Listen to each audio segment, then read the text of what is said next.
Good afternoon and welcome to You and Your Business with me, Alec Drew, on 103.2 Dublin City FM. Each week we have an expert from the world of business sharing their knowledge, insights and tips to help you reduce costs, increase profits and drive efficiencies. If there's a topic you would like covered or if you feel that you can make a contribution, please email me at yourbusiness@dublincityfm.ie and perhaps we'll be here one day chatting soon. My guest today is CEO of DNS Performance Optimisation, a training, coaching and business consulting company. Previously, he worked for 21 years in the fund management industry, where he had various roles from sales director and head of sales. And in 1 year, he did an industry record where he tripled sales to 1.75 billion. I'm dying to hear more about that. And he's also the CEO, coach and business consultant, plus an international professional speaker. I'm delighted to welcome Doug Gordon to the You and Your Business studio today. Alec, thank you very much. Yeah, wow. I'll come back to the 1.75 billion because that's a lot of zeros in there. Let's go back to school days. Okay, so you're normally a chiseler in school. You just don't walk into selling 1.75 billion. Take me on that journey that's got you to that. Yeah, sure. So I grew up in Ireland until I was 8 years of age.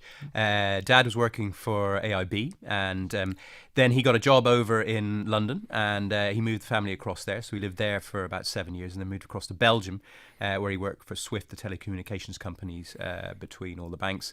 And then I went to university in Loughborough in England. And I went there really initially I was playing first team hockey.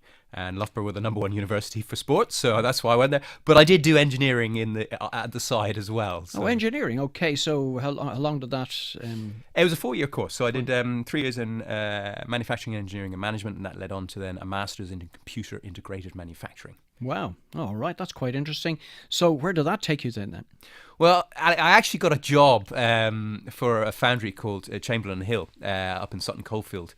And... it was a quality manager role. It was a very good role for coming out of university as an engineer. But I went in there in a suit, analysing all the equipment, and very quickly coming home with soot all over my suit. My girlfriend was looking at me and not wanting to come near me. And I decided, right, well, I can't do this for the rest of my life. So I had a look around. And as I said earlier, my father was in the banking industry. And I looked around and saw Fidelity Investments, which is one of the biggest private investment firms in the world, were looking for graduates. And I applied and got the job. It's interesting. So there was a female influence on your decision and where your career went after. There's always a female influence on our lives. I think we talked before about this. There was a bit of an aha moment. When you were looking at the CEO of the foundry that you were involved in, and then what drew you in towards the financial world. Yeah, well, I wasn't sure quite where I wanted to go, and it was a good job, and they were a very good company in the engineering world. So I did some research because I was being mentored by the CFO of the company. And I asked the CFO, I said, look, I'm really interested, I'm really ambitious. How much does the chairman of the company earn? And he said about 150 grand. And I was like, okay. And then I found out through a friend that the chairman or CEO of Fidelity in the UK was earning 4.5 million. So I thought, right, well, okay, if I could become a clerk in the investment management industry, I should be doing quite well. Well, I suppose it's great just to spot where you could potentially go. Interesting, just the different sorts of industries from manufacturing into banking and finances, the huge pay scale difference. Massive. All right, so now you find yourself as a clerk behind the desk in Fidelity. Yeah. What next? What happens, Doug, next? So we worked on something called the broker line, and we were getting financial advisors and stockbrokers calling in, and we were taking sometimes 150 calls a day. And that was doing everything from dealing to talking about the economy, talking about different funds and how they were doing, the reason why they're performing and why they weren't performing. And I learned a lot very quickly. And then when there was a lot of outgoing calls as well in terms of campaigning. And you very quickly learn a lot of sales skills and marketing skills and cold calling skills. But I was there for maybe a year and a half, and I was down in a place called Tunbridge Wells, which is in the depths of Kent in the UK. And if you're a married man with children, it's a great place to be.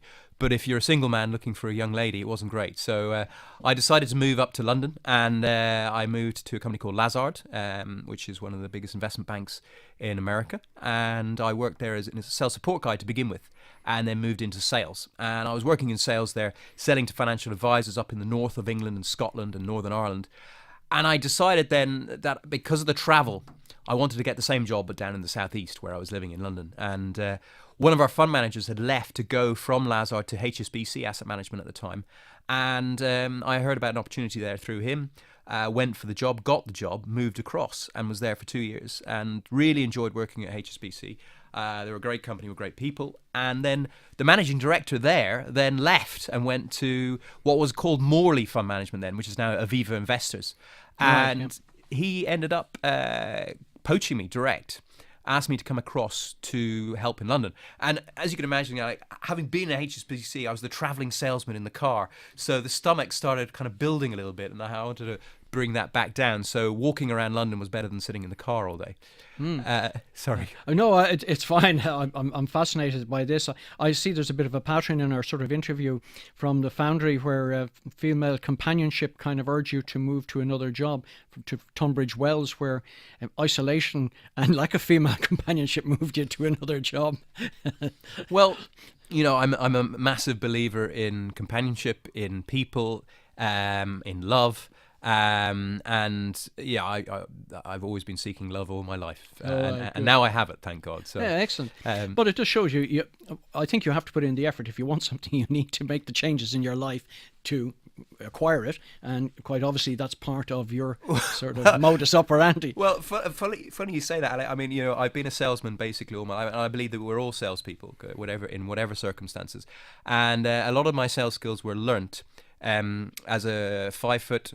6 or 7 foot guy, you're being the smaller guy, you have to sell yourself. So I learned how to sell myself in lots of different ways, and that led me then to be successful in sales.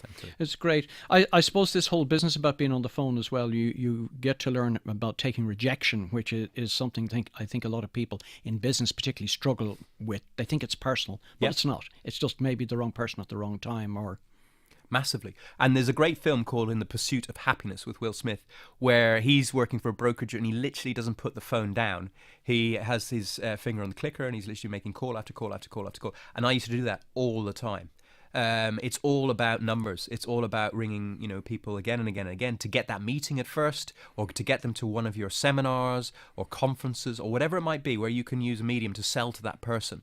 It's all about activity, and it's all about knowledge about the client as well. Right.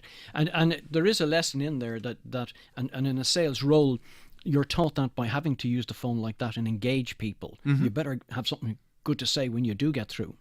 Absolutely. I mean, I was very fortunate. I was selling mutual funds, which are basically portfolios of stocks and shares, hedge funds, portfolios of commercial property, and I had a good range of products. And obviously, if you have 100 funds, maybe 5 of them are good. And you work with them as much as possible to help the clients and provide needs for the clients. So the people that I was selling to initially would be financial advisors when I was working at Lazard and HSBC. I then moved on to more the stockbrokers while I was at Aviva Investors. I then moved on to working with more asset managers and fund managers and global banks at the likes of Threadneedle. And then as well as that, working with institutional pension fund managers at Threadneedle and a bit at Davy as well, Davy Asset Management over here in Dublin. And it was amazing because doing the same pitch to the same kind of people, but just in different companies, there was different results. And what that said to me that, I would do the same pitch to a financial advisor and maybe get 500,000 from them. I would then do the same pitch to a stockbroker and might get 5 million from them.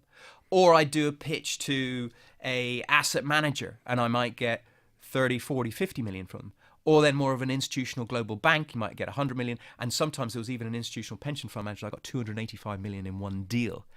And what to me this really shows is that if you value your services and hang around with the right people, you can be fortunate enough to bring in different amounts of money to help your business and add value in the same way to all of them. Well, it just shows you, though, that the pitch had to be right at the first time round. The fact that it appealed across a range of audiences just showed how you had structured it in a way, and we'll talk about that in a minute in terms of how it delivered value or the client saw the value in it. And there's a good lesson there. Yeah. You shouldn't have different pitches. Yeah, just because it's somebody different. I totally agree. I think, do you know, Alec, the biggest thing that I learned in sales is one I use my MAKE acronym a lot with my clients, and that is having the right mindset, and that's a kind of a knowing faith in yourself, belief in yourself, and then motivating yourself as well. And then activity and action in terms of being really active. I found the more active I was, the luckier I was in business and especially in sales. And then knowledge. Know your client, know your product, know your industry, know your market, and then match your USPs to the client's needs. And then finally, energy and enthusiasm. And I found the more active you are, and when you go into a client, you can have the same pitch, but if you've done your research into what that client is interested in, so for example, I would look to see on their website or their fact sheets who they were already invested in, what products were they already using. And then I do research into those products so I understand what they wanted and needed in their portfolios. And then I match the criteria that we had to those individual funds, but maybe using us initially as a backup in case the fund manager left or retired or whatever, or they had a performance drop-off, or the market changed as well, because sometimes some funds suit certain markets because they're very growthy orientated, but then more value orientated funds which protect defensively on the downside might suit in other markets. So it's all about the right time, the right place. If you're joining us, you're listening to me, Alec Drew, on 103.2 Dublin City FM, where my studio guest today is Doug Gordon, CEO of DNS Performance Optimisation, sharing his knowledge on business and finance. We were just talking about the acronym. Just remind us about that again. And before you do that, Doug, tell our listeners where they can contact you if they want to know more. Yeah, so I'm on LinkedIn, which is probably where I'm most active. It just says Doug Gordon. Or you can get me at www.dougdgordon.com is the best. dougdgordon.com. Yeah. All right. Great. You were giving tips there. We were talking about pitches, and you were talking about this acronym. What's quite clear to me is that you value very much good quality research into the clients before you engage with them at all. Absolutely. I think the differentiating fact is, is to understanding what's in it for the client. What are they interested in? So I would spend a lot of time with a new quality prospect. Say, let's take example, someone like UBS or HSBC, clients of mine that I used to go and see. I would find out what that client, what the head of research was interested in, what funds he'd invested in the past, what kind of style he had within the portfolio, so I could understand exactly how he thinks. And then I'd obviously use what I have in terms of my product and match it to what his needs were. And I had a range of products, and some of them would suit him and some of them wouldn't. So the ones that didn't suit him, I'd completely ignore. The ones that did, I obviously would hone in on and target for him to add as much value to the client as possible. I think there's a very valuable lesson there for our listeners in terms of business. If you do wish to target a particular client, is to really get into their skin and understand what makes them tick, what makes them make a decision, and all the issues that they need to address for their own particular needs. I totally agree, Alec.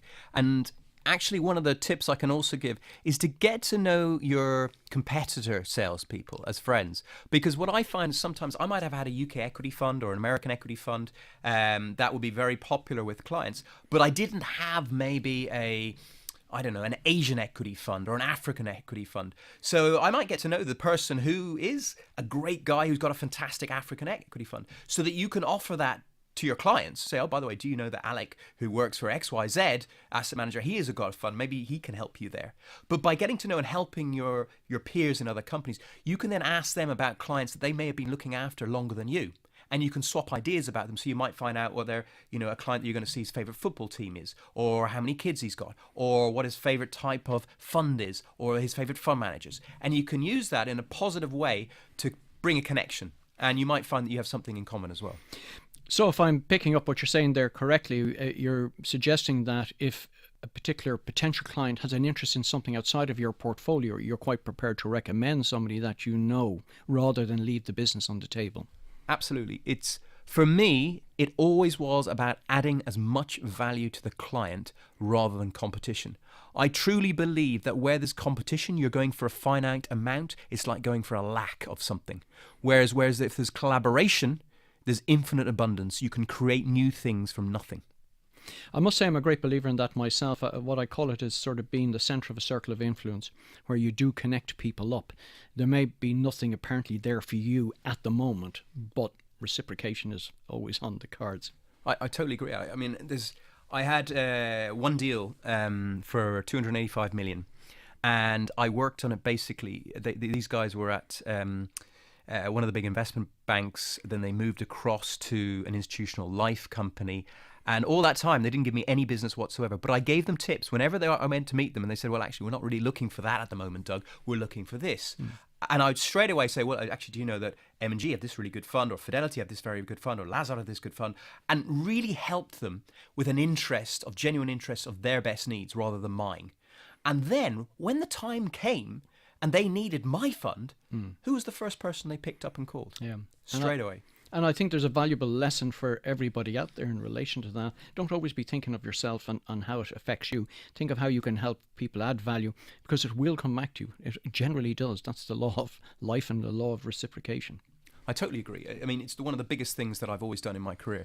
The other thing I always say to a lot of people in terms of business is, if you're starting up your business or you're in any business, always try and get your team and yourself to have very much a growth mindset, a viewpoint of the business growing. Whereas I think a lot of people in certain countries are fearful of loss of the business that they already have.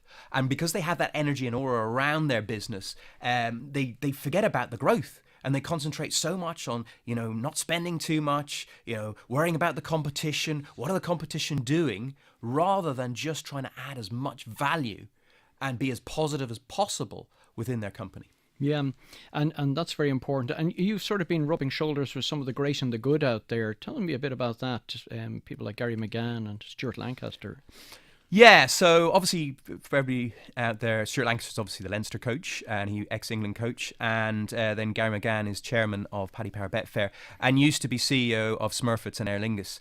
And since I left the corporate world, I've done intense research in terms of meeting with some amazing, successful people throughout the world. And these include, obviously, the two you mentioned, many other people that have been either TV celebs, multimillionaires, some billionaires, New York Times best-selling authors, film stars, and just generally trying to understand, what was it that made them successful.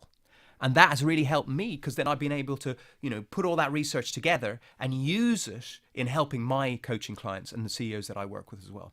And the best thing is, Alec, because having worked in the investment management and the fund management industry for so long, the fund managers that I was working with, some of them were earning like 20, 30 billion. So they could see and do research with any CEO in the world. So when I met with Gary McGann, he was, oh, you were at Threadneedle. I think I've met you before, which he had, because I sat in with one of our fund managers who interviewed him, and they ended up investing with him before. So what I've learned in my career is that I've met so many CEOs and CFOs that have been in big companies or small companies that have worked. Yeah. So I can understand what has worked in different companies. And then from the research that I've done, which you were talking about over the last year, I've talked to these successful people, and I've used that as well. And I'm now trying to use that to add as much value back to people in my coaching, in my training, and my consulting as well.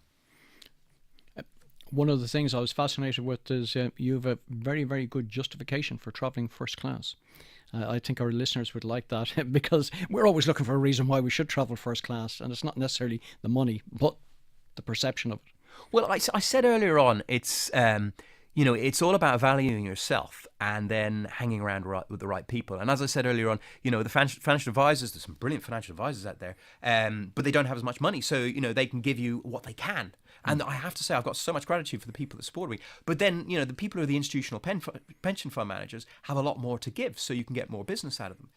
So what I was saying in terms of traveling first class or business class is that there's the opportunity that you could possibly get by sitting next to someone who could be a business owner or a CEO that could suddenly just change the course of your coaching or your consulting and really add value to you. So I know people who, and I've done it myself, I sat next to a CEO of a company over here, and he paid me a lot of money to come in and do a presentation to their business. And it was all because I was in the right place at the right time. And that's why I believe, there's a lot of business owners out there who come in as startups and they're afraid of spending money. But actually, if you get that kind of growth mindset about hanging around the right people, one client can change your whole path. And I must say, I'm a great believer in that. I went on a number of Enterprise Ireland trips abroad, particularly sort of the long ones to Hong Kong. And now you find yourself on an aircraft with 200 CEOs trapped with you.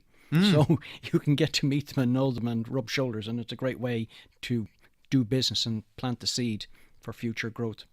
I totally agree. A lot of the time, I've been on stage. I did something called Fit CEO, and we had 75 CEOs there. And quite a few of the CEOs afterwards asked me to come into their business, and quite a few of them asked me to then work with them as well. And again, it's just hanging around with the right people at the right time can lead to fantastic opportunities. If you're just joining us, you're listening to me, Alec Drew, on 103.2 Dublin City FM, where my studio guest is Doug Gordon, CEO of DNS Performance Optimisation, sharing his knowledge on business and finance. Doug, sales has been an integral part of your life and baptism all the way through business. Have you some tips for our listeners around sales that you'd like to share? Yeah, well, as I said earlier, my make acumen is key in terms of, firstly, have the right mindset. When I was going into a business, it's a bit like if you think in sport, when I was playing Premier League, National League hockey, we would train really, really hard. We would get in the morning, you'd make sure you ate the right food, you make sure you're in the right state, and make sure that you were warmed up properly, you practiced properly, you got into that state ready for the game. In business, sometimes we arrive up at a client's office. We might have had a few drinks the night before and we just go in and we don't even think about it. That's the wrong way to get into business. So the first thing I would always say is, which what I did, is I would sit there and I'd visualize the fact that I was going to have a really good meeting with that person.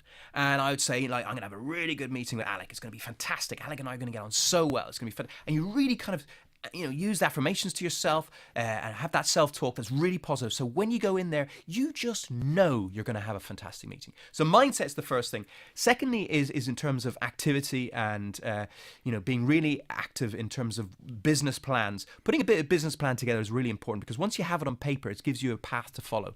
So put a business plan, but actually map out each individual client. What are they worth? I would look at different clients. Let's just say Jupiter, for example, they had a fund of funds and it was worth 12 billion. So I would know exactly how much I could possibly go for. If it was 12 billion, I'd have a UK equity fund. I'd look at their portfolio, see how much they had in UK equities, see how many funds they had in there as well. And then I'd know I'd have about 300 million to go for. And I'd be going and gunning for that 300 million. So every time I have that meeting, I know that meeting's worth 300 million. So really map out your clients to know the worth of every individual meeting that you have. And in terms of activity as well, try and map out where you're going to optimize your time, because time management is incredibly important. So I always used to base all my key meetings at lunch, because every CEO, every CFO, every researcher has to have a lunch break. They have to eat. So make that the main meeting of the day, but then try and pick two clients that are close in address to those clients either side. So maybe have an 11 o'clock, a 12:30, and then a 2:30. That way you can get as much done in the morning in terms of admin, much time done in the afternoon in terms of maybe sales calls, and you still get 3 key meetings every day with 3 key people. The next, which we talked about earlier on, is knowledge. Make sure you know your client, know your product, know everything about the industry in case there's an opportunity. They might say that they've got a fund, and you might know that someone's moving on. Of course, yeah. And then finally, energy and enthusiasm. I've never, ever had a person in my team or myself who hasn't been successful when they've been energetic and enthusiastic. Well, you're certainly energetic and enthusiastic. I can certainly say that for you. You're also a great believer in social media. I know we've about 3 minutes left.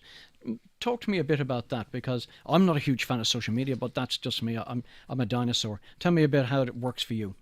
Well, social media, so I went from 4,000 to 20,000 LinkedIn contacts in a year. And it was a lot to do with the research that I was doing, meeting the right people, but also adding value to people. And I think what you can use in social media is the little man, the new startup, can make a very big impact very quickly on the world, because you can be seen by the world. And if you have the right people following you and you make the right content and show that you're a professional person, an enthusiastic person, you can pick up clients so quickly. I've done that. And, I've done seminars all over Ireland and in the UK, and I've had people come across and listen in, all based on social media. So I really, really, really am a big advocate for it. And what sort of time investment do you have to make in social media if you were taking on a weekly basis? Well, I would highly suggest doing, maybe 1 or 2 minute videos max. Try and get the content and the information out as succinctly and as energetically as possible. It does matter about what timings you put it. The best times, I believe, is either lunchtime or after work around about 6 or 7 o'clock, when people are maybe on the train looking at their social media, or last minute before they go to bed. You shouldn't look at your screen before you go to bed, but a lot of people do.